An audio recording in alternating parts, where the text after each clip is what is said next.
Trigger warning, I will be talking about colorism, and if you are very sensitive to this topic, skip this video. So I came across this photo on my Facebook newsfeed, and I knew I had to do a quick video on this.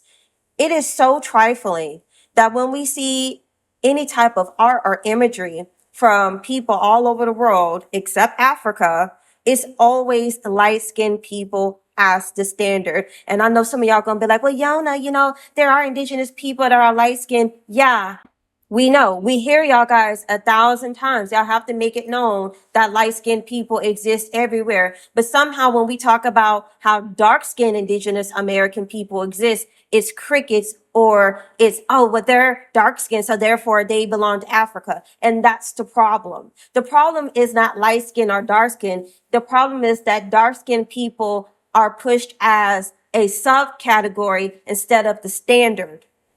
And that's just not right. Dark-skinned indigenous Americans should be seen as the standard as well. They should also be seen as the norm as well too. I'm not dark-skinned, I'm not light-skinned, I'm brown-skinned. And even though I'm brown-skinned, I'm still gonna go hard for my dark-skinned indigenous Americans, because let's just be honest, y'all. Let's just be honest. With the whole caste system that we have been dealing with for hundreds of years now, it has really rotted people's brains. People think that in order to be indigenous to anywhere outside of Africa, you have to be light-skinned, and that is just not true. This picture just shows why people think that people outside of Africa are all light-skinned, and anybody there that's darker, they have to be African, Black, or mixed. And that's just not true.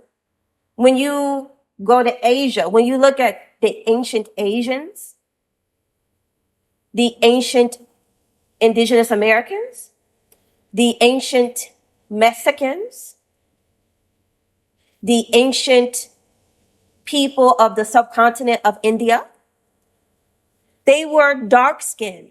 They were dark-skinned people. They were rich in eumelanin. They were eumelanated. But somehow the media has tricked people into thinking that all these people were light-skinned. People are so brainwashed that they don't even know that they're brainwashed. People are so whitewashed that they think the whitewashing is normal. And when I used to debate with people, which I don't do anymore, because debating is a waste of time, and most of the time people have already made up their minds. And just because you post information, and not just any information, accurate information, posting information from the source, it's not going to change their minds in a lot of cases, because they're already stuck on stupid. I'm just saying. I know that sounds mean. I know it sounds harsh, but that's just the truth. A lot of people do not care to learn the truth. They care about being right. They care about not looking stupid. They care about not looking wrong, even though that they are coming off ignorant and uneducated. But they don't care, because in their mind, they think that they're right.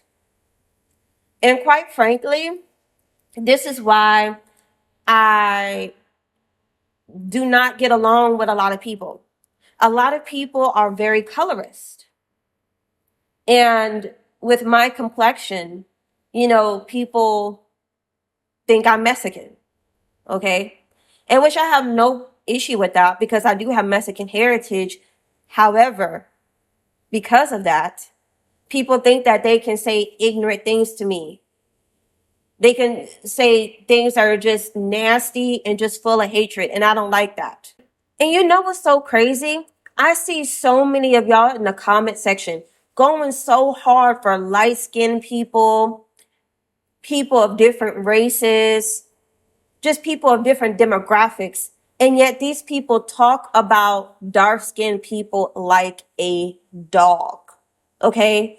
And quite frankly, it has me looking at them sideways, because even though I'm not dark-skinned, I'm still darker than them.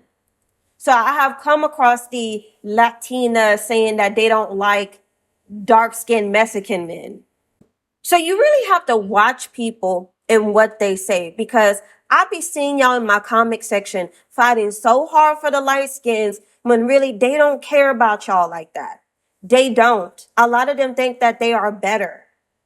And part of the reason why I'm not team light skin, I would never be team light skin.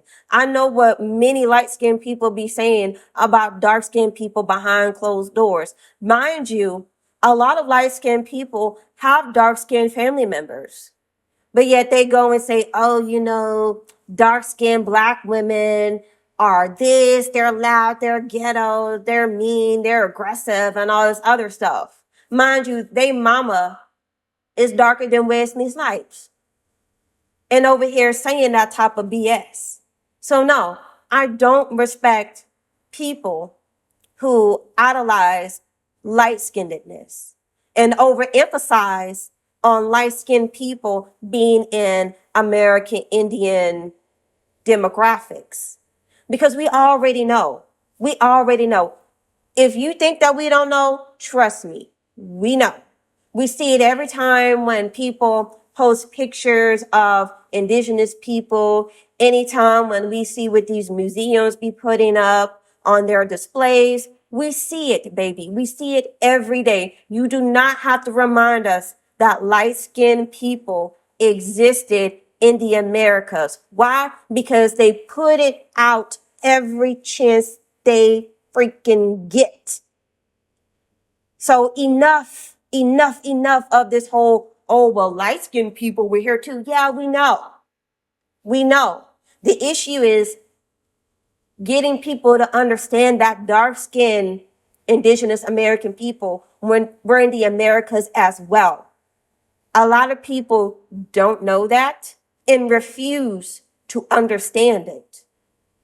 And every time when y'all emphasize that light-skinned people were here, it's working against the hard work that me and other content creators have been talking about. We already know light-skinned people are the standard. There are so many paintings of dark-skinned Aboriginal Americans out there that are at these museums, and yet they are not on display. But somehow they put the whitewashed versions of these paintings on display. And people try to justify it saying, oh, well, it's just the paint. That's just not how they originally look. But then when you read the description of what the artist put on there, they say that these people were dark skinned, that they are melanin rich, that they are melanated. It's truly disgusting how the images of Aboriginal Americans have been whitewashed, especially when they are darker skinned. And more people need to be disgusted by that, but they're not, because they internalize colorism. They move by how the caste system has categorized people for the past hundreds of years. People truly think that if you are of dark skin, you deserve to be on the bottom. And we also can't forget to mention about the tokenism that is a sub-factor of colorism. No matter the demographic, if you are light skinned and/or have whiteness in your bloodline, you are automatically going to seen as superior than your darker skinned counterparts. And a lot of people who have light skin or even whiteness in their bloodline, they're not exempt from this. They are not exempt from their tokenism. I'm not exempt from it either. I'm well aware of how people perceive me due to my proximity to whiteness. Even though I don't have white parents, I do have white ancestry. And like I told you guys before, if you let it be known that you have white ancestry to certain pale people, they start talking like white supremacists to you, thinking that you are going to co-sign their buffoonery. And when you don't, then you're a problem, because they're like, oh, We extended our whiteness to you as a membership and you decline? How dare you have humanity? How dare you have empathy for your darker skin or black counterparts? Because you know, if you are dark skinned, people automatically assume that you are black and are from Africa. And that's just not always the case. The thing is that people have bought into the whole racial classification ideology that when you do not partake in it and you are comfortable with your own identity, you are seen as a threat. And these cultures that are seen in this picture, they all have darker skinned counterparts, but somehow they're always in the shadows. When you go to India, the subcontinent of India, you see dark skinned Indians everywhere, but somehow in the media, they are seen as light skinned, super light skinned at that. And let's not forget that they have a whole bleaching epidemic over there. Like a lot of people over there do a lot of bleaching. So do people of Africa. Okay. So we have to keep these things in mind. Colorism really does rots people's brain. And because whiteness acts as a membership, people are going to say and do whatever they need to do in order to access that white membership. And if they can't, then they try to get the next best thing, which is proximity to whiteness. And this picture screams that to me. Now, some of y'all could be like, oh, Yona, you're reading too much into it. It's not even that serious. Well, for the simple fact that anytime I celebrate darker skinned Indigenous Americans on my channel, I'm always being bombarded with comments about the light skins and don't forget the light skins and, oh, well, you know, what about your white family members and dot, dot, dot, dot, dot, dot, dot. So no, I'm not reading too much into anything. You're just not thinking enough. You just don't see how people are playing in darker skinned people's faces because maybe you don't have to deal with it. Maybe that's just not your reality. But just because something's not my reality doesn't mean I'm ignorant to what's really going on. And let's not forget that the biracials were the ones that were getting federally recognized by the government first. The government was going to the biracials to form these tribes. They didn't go to the full-blooded, dark-skinned Aboriginal Americans, meeting with their demands, their requirements. They went to the biracials. Why? Because of their proximity to whiteness, because of their likeness that mimics napkin Americans. So I don't take my heritage, my culture, and my identity lightly because too many people have been dumbed down to think that in order to be indigenous to anywhere other than Africa, you have to be light skinned. And that in itself is colorism at its finest. Somehow people automatically know that dark skin is throughout Africa, but anywhere else, they are the subcategory and not the norm, not the standard. And that's the issue. What we're seeing is good old invisibility and erasure. People want to talk about how Aboriginal Americans are erasing Native Americans, which is a bunch of baloney. But no one never talks about how Native Americans have gatekept the identity of Aboriginal Americans and have also helped erase our Aboriginal American identity as well by pushing themselves as the standard of indigenousness.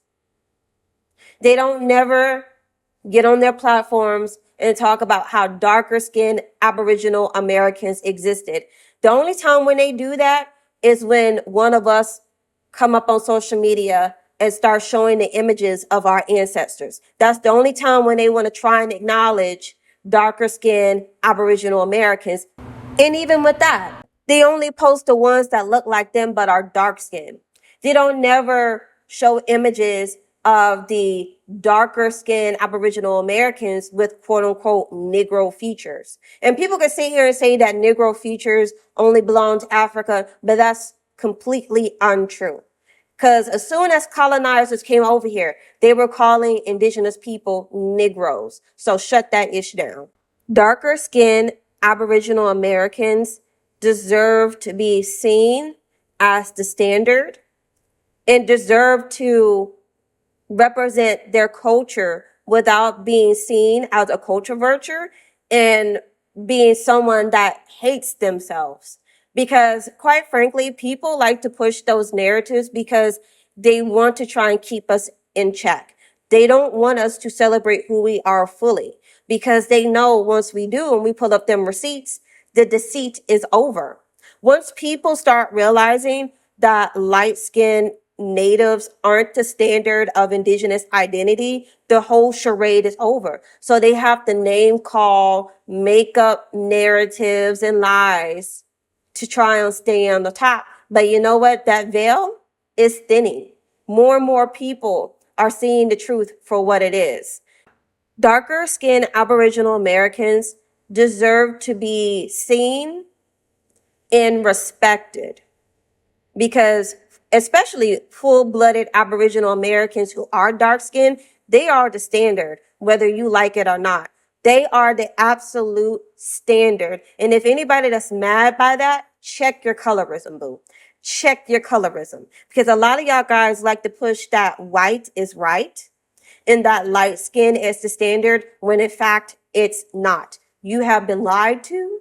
And I want to reiterate, it's not about light skin versus dark skin. It's about setting the record straight. People need to understand that dark skinned people are the standard too. And I suggest all my dark skinned Aboriginal Americans to not back down. Keep sharing images of darker skinned Aboriginal Americans, no matter if they are mixed or full blooded. Show the imagery.